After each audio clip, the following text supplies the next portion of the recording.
Hello, here's a oscillation exam question. There's quite a lot here and I've kind of splodged it around the screen. Hopefully I'll be able to fit everything in. Figure 3.1, this thing here over on the right, shows a metal plate attached to the end of a spiral spring and A fixed to a rigid clamp. Yep, that's just describing the picture. The plate is pulled down by a small amount, then released. The plate performs simple harmonic motion in a vertical plane at a natural frequency of 8 Hertz. Spring remains in tension at all times, right? So we're not getting any sort of slack projectile type motion on this. It's continually bouncing up and down with the tension in the spring. Sketch an acceleration A against displacement X graph for the motion of the metal plate. You're not required to give values on the axes, right? Okay. So simple harmonic graph, acceleration, displacement, what have they got? Oh, X. So it's a negative straight line, negative gradient straight line going through the origin. That is our simple harmonic motion graph. Whether we've got force or acceleration on the y-axis, that is the variation with displacement. So that's fine. Explain how your graph could be used to determine the frequency of oscillation of the metal plate. Right, the gradient is equal to omega squared, so what is omega in terms of frequency? It's 2 pi f. Omega 2 pi f, 2 pi divided by t, the period. So whatever way you want to look at it. So now we can get f out of it. So that's how we'd explain how the graph can do that. So yeah, we might want to put a few words around this when you're actually writing it out. So you'd just be turning these into sentences. The gradient of the graph is omega squared, where omega is equal to this. So the frequency, you want to put in some kind of so or therefore frequency equals the square root of the gradient divided by 2 pi. So I have something like that written in. Right, so that's finished A. B, figure 3.3, that's this graph here, shows the variation of the vertical velocity v of the plate at time t at a frequency of 8 Hertz. Okay, so this is at the natural frequency. Use the graph to determine the amplitude of the motion. Right, now a lot of people just make a mistake here of just reading off meters per second for velocity and calling it amplitude. But this is where we need to know our simple harmonic motion.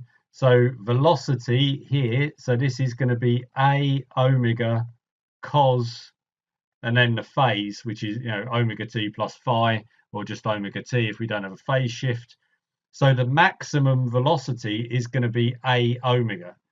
So we can say whatever this is, 0.09 here, this 0.09 meters per second maximum velocity, that is equal to a times omega, and we know that omega is 2 pi f, so that's a times 2 pi times 8 Hertz. So we just need to shove all of that into the calculator, and it gives us that a is, tapping all of that in, 1.8 times 10 to the minus 3 meters. Now work out the maximum vertical acceleration of the plate. Okay, maximum vertical acceleration is, so A max is V max multiplied by omega. So all we have to do there is take what we've just worked out for, actually V max we read off the graph. So maximum acceleration is 0.09, our V max, multiplied by omega, which again is 2 pi f, 2 pi times 8. Stick all of that in, and that of course comes from our v, our acceleration is minus a omega squared sine omega t. So you can see that the maximum is just multiplying up the maximum velocity by omega again, because we're ignoring the trig part of it, because we want that to be up at 1. Typing all of this into the calculator for A max, we've got 5.0 no, 4.52 meters per second squared. So yeah, that's all going fine off of the graph.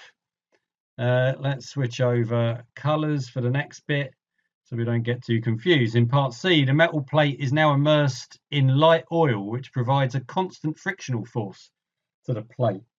Okay, on this graph that we've got here, draw carefully the graph you would expect to obtain for the variation of vertical velocity v with time. So what's going to happen to this graph as we damp it? So remember with SHM, all the stuff that we've looked at for period of oscillation is independent of amplitude. So as the thing damps and the amplitude reduces, it doesn't change the frequency. That's the key for this. You're taking energy out of the oscillating system because you're damping it. So the maximum velocity is going to be dropping each time. So these peaks are going to drop, but the frequency won't drop because period of oscillation is independent of amplitude. And the amplitude is just dropping while we're removing the energy, but so what? So we need to try and draw this with ever decreasing amplitude, but with the same frequency. So let's draw the first bit going up there and then down here. Not sure green's the best color for this. I'll do it in red. So we can come up and down. And we're just going to need to keep, oh, that was a bit wonky, keep dropping this down so it's dampening. It's a lot easier to draw with pen and paper, but you can see what's actually going on here. The frequency hasn't changed. We're still cutting the x-axis at exactly the same points all the way along, but this amplitude is dropping, it's getting lower every time. And the amplitude, we can show it. I know this isn't the amplitude we're actually reading off of the velocity time graph, but we effectively are seeing this velocity drop because our maximum velocity is going to drop as the amplitude drops because we've got less energy in the system. So this is just going to be dampening down all the way along because we know that our V max is proportional to the amplitude. We've seen it when we worked out this part here. V max is A omega. So as the amplitude drops, the V max drops. So all of that is coming down. So that's part C. Now in part D, the plate is removed from the oil. Point A on the spring connected to an oscillator. Right, so at the top, this clamp has now got an oscillator, which is going to be driving the motion. So we've got driven oscillations. The frequency of the oscillator is increased slowly from 0 Hertz to 12 Hertz. Describe and explain the motion of the metal plate during this procedure. Okay, sketch a label graph to help with your explanation. Right, so we're going to want to have a graph of amplitude in meters against driving frequency. So this is the driving frequency, which would have in hertz. So this will go from 0 up to 12 hertz because that's what we're changing the driving frequency over, and then we've got this amplitude. So when it starts off, we're going to, at no driving frequency, we're going to have no amplitude. This is going to increase the amplitude as we're moving this thing up and down faster and faster. It's going to start increasing and it's going to peak at the natural frequency, because when the driving frequency is equal to the natural frequency, we're going to get resonance. So wherever 8 is along here, it's just making my eyes go funny trying to count all these squares, but let's say that's at 8 Hertz. We're going to have our peak amplitude here.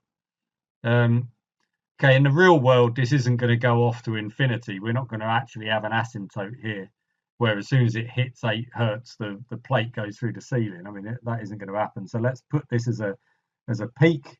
So it's going to increase up to this peak, and then it's going to drop down in some fashion on the other side. I mean, the exact details of the increase and decrease, I mean, we can't really get into, this is the exact variation of how things are. But here's our graph that we're going to be working off of. So we want to say certain things as we're essentially describing this graph. So as the driving frequency increases, I'll just put an arrow because I'll just put this in shorthand, but listen to what I'm saying on it. As the driving frequency increases from 0 to 8 hertz, the amplitude of the oscillation will increase at a driving frequency of 8 hertz. The resonance will occur. Resonance occurs because the driving frequency equals the natural frequency. This is the maximum amplitude. And then you can say from 8 to 12 hertz, the amplitude will decrease again. Yeah, so that covers everything really. You're getting a lot of marks here. You're describing the region to the left of 8 hertz, you're describing the region to the right of 8 hertz, you're describing what's happening at 8 hertz, you're using the technical terms, you've got driving frequency, you've got amplitude, you've got resonance, you've got natural frequency, you've got maximum amplitude. You've got all of the things in there to pick up all of the marks. So you want to be using that key terminology. I've scrawled that down in shorthand, but you can hear the words that I was saying and you just write that in a full sentence. So yeah, this covers quite a lot of little bits in terms of oscillations. Quite a nice exam question.